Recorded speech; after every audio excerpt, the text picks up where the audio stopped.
Olá, eu sou Marcelo Cunha, sou engenheiro ambiental, sou agricultor urbano, sou composteiro, e venho falar um pouco para vocês sobre essa questão da gente poder cultivar hortaliças, né, comida em pequenos espaços, mas também que isso não se limite a estar dentro das áreas rurais, né?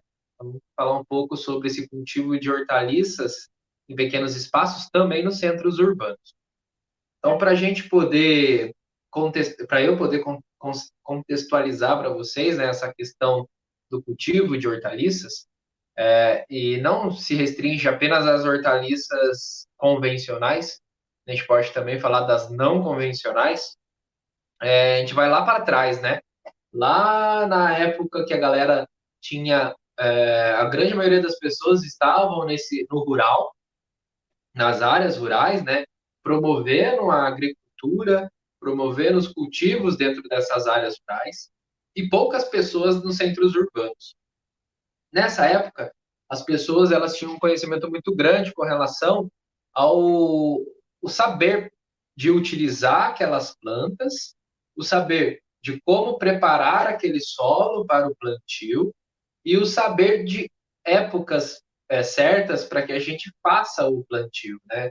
Então, essas pessoas que moravam nas áreas rurais, elas tinham todo esse conhecimento. E aí, beleza. Passando o tempo, né? A gente teve o êxodo rural, então as pessoas saíam das áreas rurais e iam para os grandes centros à procura de trabalho, porque os grandes centros começaram a ter uma grande movimentação aí com relação às indústrias, comércios, enfim, começou a se consolidar, né, os grandes centros.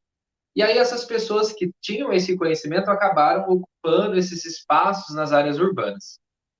Como as áreas urbanas eram locais que tinham um certo espaço, né, um grande espaço, essas pessoas tinham quintais que não eram cimentados, não eram impermeabilizados.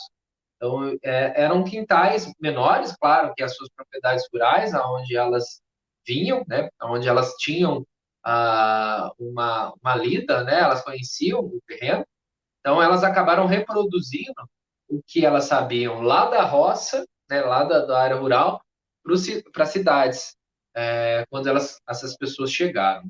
E geralmente as pessoas vinham de família, né, não ia um ou outro, né, vinha uma galera para poder ocupar esses espaços nas áreas urbanas. Enfim, essas pessoas, elas detinham sim o conhecimento e o que era produzido no seu quintal e crescido de forma espontânea era utilizado por eles. Então, não era considerado apenas mato.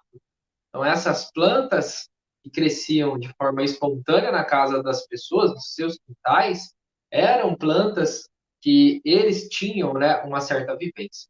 E aí, uma outra coisa muito doida é que exatamente nessa época começou também o cultivo de algumas plantas ornamentais. Então, essas pessoas, além de cultivar o seu próprio alimento, né, no seu quintal, ela também tinha esse hobby, vamos colocar entre aspas, né, de cultivar plantas ornamentais. Então, a gente está falando de samambaia, avenca, túlio, orquídeas, que foi ali na década de 60, 70, que essas plantas começaram a ficar na moda. Então, as pessoas decoravam as suas casas com as plantas e tinham nos seus quintais algo de comer, alguma coisa para fazer um chá. Eles conheciam as plantas, dependendo da situação, né? Eu tenho um machucado, eu estou com um problema no rim, eu tive, sei lá, não consigo dormir à noite. Então, essas pessoas, elas detinham esse conhecimento das plantas que nasciam nos seus quintais. E elas procuravam, trocavam. Então, as casas nessa época eram casas que tinham essa possibilidade de cultivo. Beleza, então a gente começou aí a ter, né, essas pessoas vindo mais para o centro, e isso começou a fomentar, né, o cultivo das plantas em pequenos espaços. E aí, conforme foi acontecendo da urbanização crescer de uma forma exponencial, então rápido, pum, as indústrias começaram a girar, o comércio começou a girar, Então, logo, os centros urbanos eles começaram a ficar cada vez mais urbanizados, então, cada vez mais pessoas chegando. E as pessoas que já estavam nesses centros urbanos começaram a trabalhar mais, né? Porque a demanda de trabalho ficou maior. Então, o tempo dessas pessoas começaram a ficar um pouco mais restrito aos cuidados que eles tinham com os seus quintais. Então, isso demandou que muitas pessoas chegando nos centros urbanos, as casas já não eram tão grandes. As pessoas com pouco tempo para poder cuidar dos seus quintais. Então, acabou diminuindo o tamanho das casas, né? E impermeabilizando esse quintal que era produtivo. E a impermeabilização do quintal quer dizer o quê? Que embaixo daquele azulejo, daquele cimento, tem terra.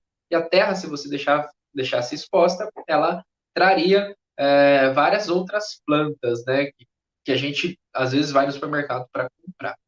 Então, essa rotina muito doida que a gente desenvolveu com relação a, o nosso trabalho, né, da nossa vida em geral, acabou quebrando um elo muito importante, o elo com a natureza. Então, imagine que lá atrás, né, quando as pessoas estavam na área rural, elas se dedicavam muito à observação do espaço. Elas se dedicavam muito à questão dos cuidados com a terra, né? E elas se dedicavam muito com relação aos cuidados da própria pessoa e das plantas, né? Então, elas consumiam plantas e isso fazia bem para elas. E depois dessa doideira que foi a revolução, né, industrial e tudo que foi gerado, a gente perdeu um elo muito importante, o elo com a natureza. Então, as plantas que nasciam nas calçadas, as plantas que nasciam de forma espontânea nas frestas de muro, eram consideradas pragas.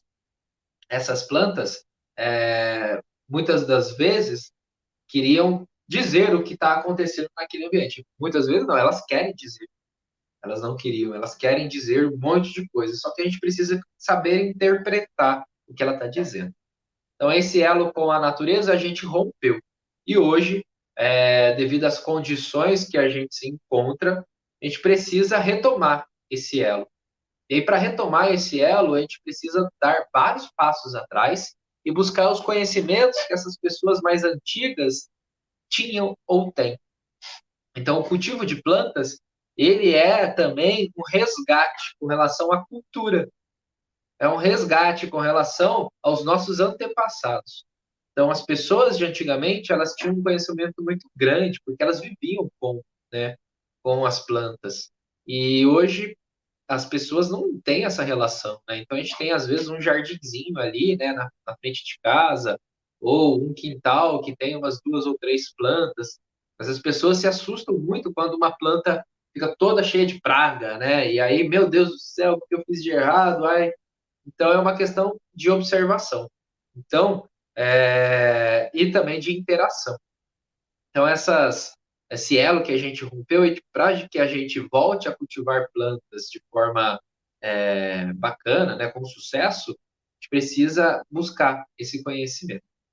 Bom, então, eu venho aqui trazer, né, trouxe esse histórico para vocês, para a gente poder aí entender o porquê que é tão importante a gente começar a fomentar os cultivos dentro dos centros urbanos. Então, às vezes a gente tem um pouco a gente não entende muito bem, né? Então, quando a gente fala de horta, de plantas, a gente leva muito para o agro, né? Para o lugar mais rural. E os centros urbanos, eles necessitam desses espaços verdes, né? Seja dentro da nossa casa, seja fora da nossa casa, né? Esses espaços verdes, eles têm função, muitas funções, aliás, né? E isso é muito importante para que a nossa raça, né, o ser humano, consiga sobreviver dentro do planeta Terra. Então, é muito importante que a gente fomente, sim, o cultivo dentro dos centros urbanos. E muitas pessoas, elas não entendem que a relação de plantar a comida é sim uma atividade que pertence às cidades. Hoje a gente vê um monte de cidade aí com as hortas comunitárias, a gente vê um monte de cidade aí fomentando, né, até o cultivo em calçada, como foi Curitiba em alguns anos atrás. São José dos Campos tem um panorama interessante com relação aos espaços, então a gente tem bastante espaço, né, se a gente for pensar por uma cidade que é grande, né, São José dos Campos é uma cidade grande, então a gente tem bastante espaço disponível para que a gente comece o cultivo. E isso é muito legal, né, e dá uma entusiasmada.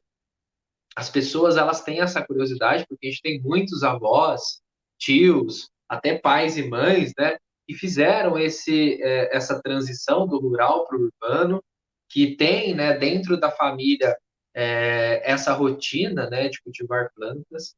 Então isso é muito legal e ainda é muito próximo da gente. Se a gente for pensar em São Paulo, Rio de Janeiro, Belo Horizonte, Curitiba, onde a gente tem aí esses grandes centros, são capitais, essas capitais elas têm já algumas gerações não tendo, né, nenhuma pessoa no seu entorno, né, na sua volta, que tenha tido essa vivência. Então é um pouco disso que eu queria falar para vocês, né, dessa vontade da gente poder cultivar plantas. E aí tem algumas regrinhas, né? E que é possível, né? Cultivar plantas em pequenos espaços é possível. Só que a gente vai ter que ter umas regrinhas. Por quê? Imagine que a planta ela está acostumada com o ambiente nativo dela, né? Onde ela é nativa. Então é solo, ela precisa de sol, né? Ela precisa de água. Toda planta ela faz um negócio chamado fotossíntese.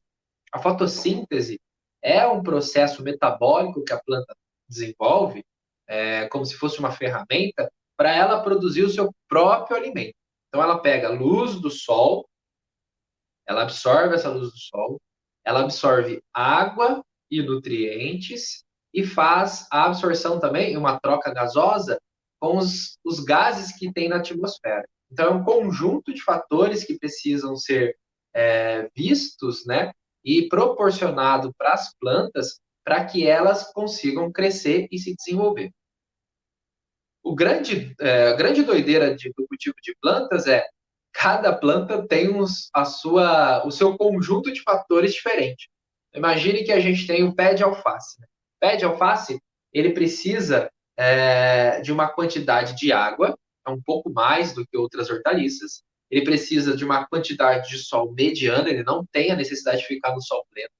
O alface ele pode ter aí condições de meia sombra para poder se desenvolver. Ele precisa de solo com bastante matéria orgânica. Então, são condições específicas. A gente vai falar agora sei lá, da pimentão. Pimentão, ele já é uma planta que necessita de muito sol. O seu ciclo é mais longo do que o alface. O solo que ele necessita também precisa ter bastante matéria orgânica. A quantidade de água é um pouco menor do que o alface. Então, a gente tem aí plantas, né, o conjunto de plantas, elas têm necessidades um pouco diferentes. Então, quando a gente for cultivar, que a gente agrupe essas plantas nesses grupos que são bem semelhantes com relação às suas necessidades, para que a gente tenha sucesso no cultivo. Então, a primeira dica é essa, da gente conhecer as plantas. Então, a gente pode falar com relação às hortas, né? O cultivo de plantas alimentícias, seja ela convencional ou não convencional. Os não convencionais são muito mais fáceis, né? São plantas nativas. E plantas nativas, elas têm um tipo de fotossíntese que já é da nossa região, né? Já é do Brasil. A gente tem um clima tropical. Já algumas hortaliças, como alface, couve, brócolis, repolho, não são brasileiras, né? São plantas que vieram de fora do Brasil. Então, a sua fotossíntese é de clima temperado. Então, o grande barato desse cultivo de plantas é que a gente começa a entender que cada planta tem uma necessidade. E a gente pode entender, poxa, o rabanete e a rúcula eles têm necessidades parecidas, então a gente pode plantar junto. Bom, a rúcula e o alface também, a cenoura e o alface também. Então a gente começa a criar esses grupos para a gente poder fazer um negócio chamado consórcio. Isso daí é assunto para outra hora, mas que a primeira questão é conheça as plantas que você quer cultivar. A segunda etapa, a segunda dica que eu dou, é para as pessoas que querem entender se dá para plantar em vaso. Bom, primeiro a gente precisa observar os nossos espaços. Então, dá para cultivar em vaso? Dá para cultivar em vaso. Conhecendo as plantas e as suas necessidades, a gente começa a observar os espaços que a gente quer cultivar essas plantas. Então, nos espaços, a gente tem que observar as condições de insolação, então a quantidade de sol que pega por dia naquele espaço, a quantidade de chuva que eu vou proporcionar, ou rega que eu vou proporcionar para as plantas, então sem água e sem sol, muito difícil a gente conseguir cultivar alguma planta.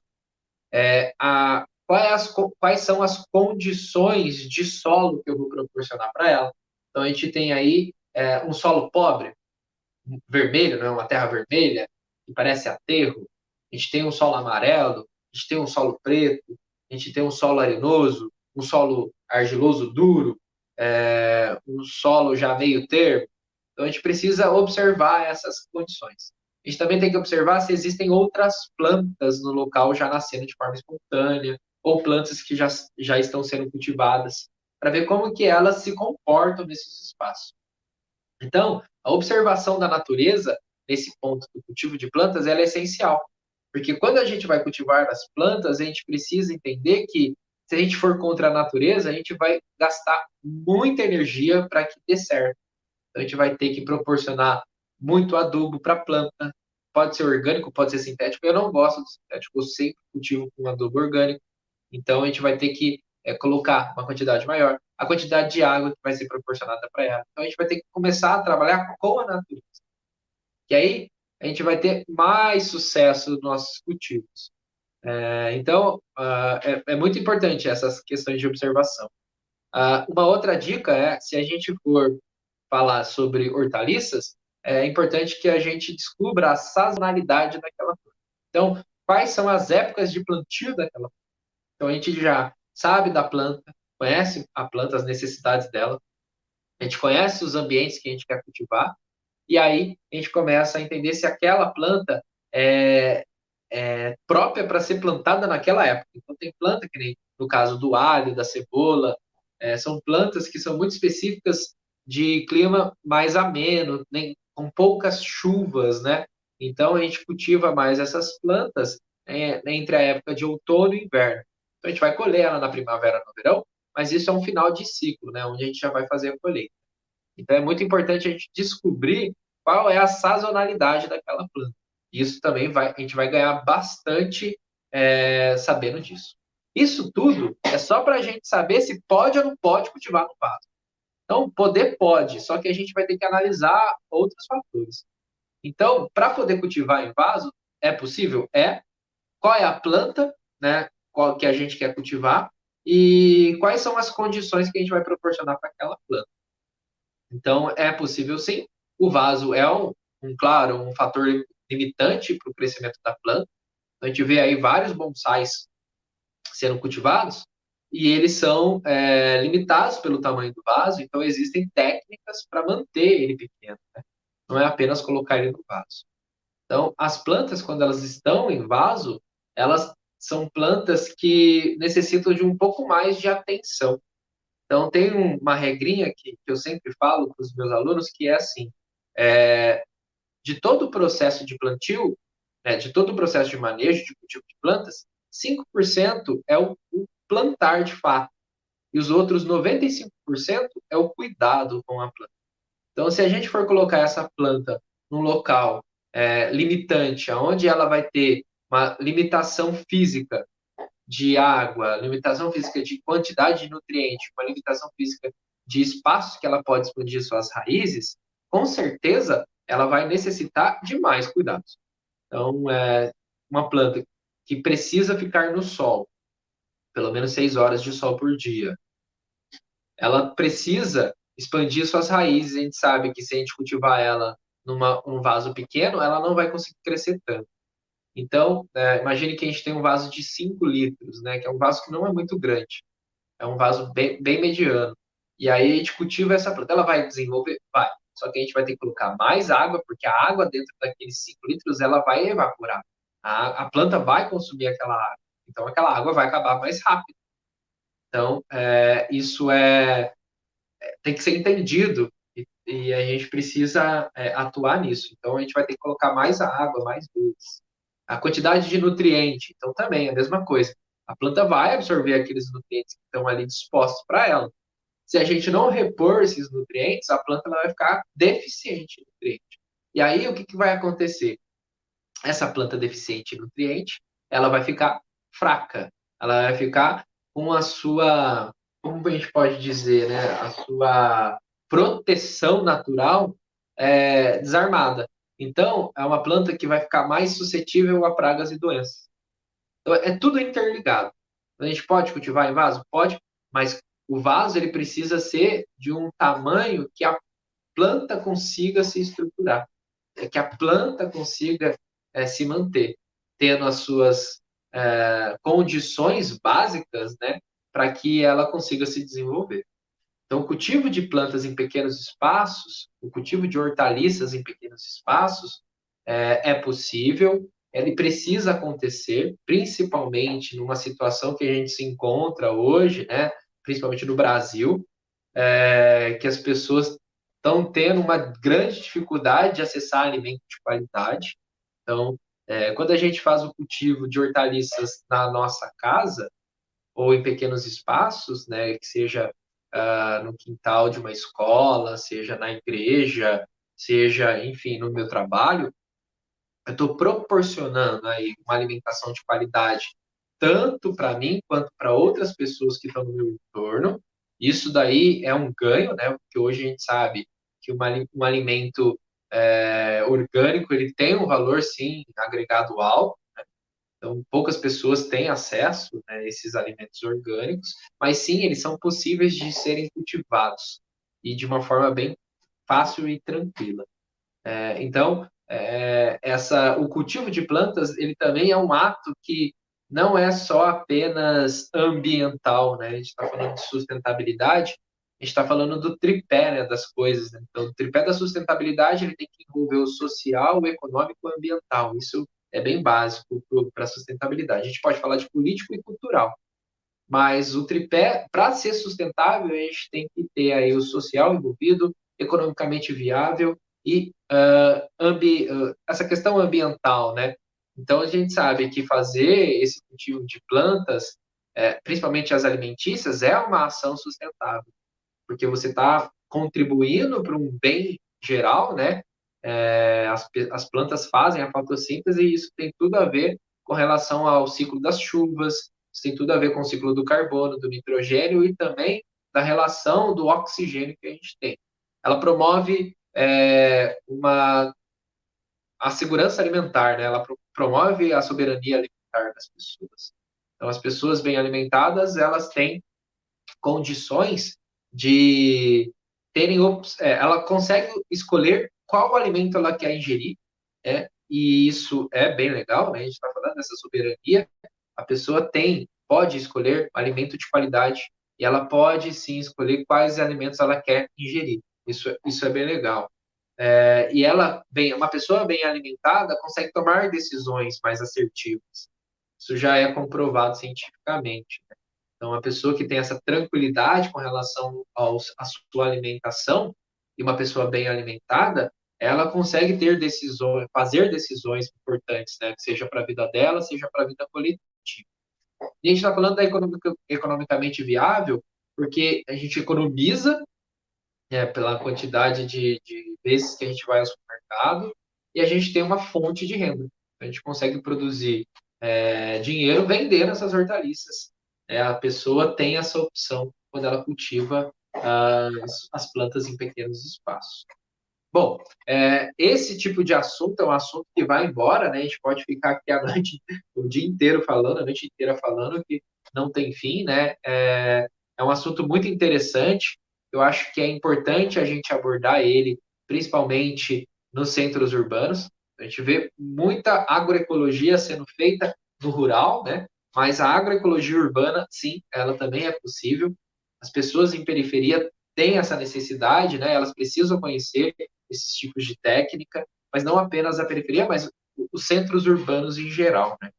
Então, eu queria agradecer todo mundo que está assistindo. Eu acho que esse assunto vai permear aí para vários lugares, a gente vai ter bastante. Isso como se fosse cutucar no formigueiro, né? Então, eu acabei de cutucar o formigueiro vai ficar todo atiçado. Espero logo, né, a gente poder conversar mais sobre isso e, e que vocês comecem, né, se incentivem após essa minha fala, de começar a produzir, né, alimentos na sua casa, que vocês comecem a incentivar pessoas que façam isso. Então, incentivando como? Às vezes levando uma muda, às vezes comprando essa pessoa, às vezes ajudando ela, né, de forma bem prática, né, braçal. Eu acho que vale a pena a gente fomentar esse tipo de atividade aí das pessoas que já estão fazendo, dar a luz para elas poderem serem vistas, né? E a sua atividade é extremamente importante para o coletivo. É isso, muito obrigado e até mais. Tchau, tchau.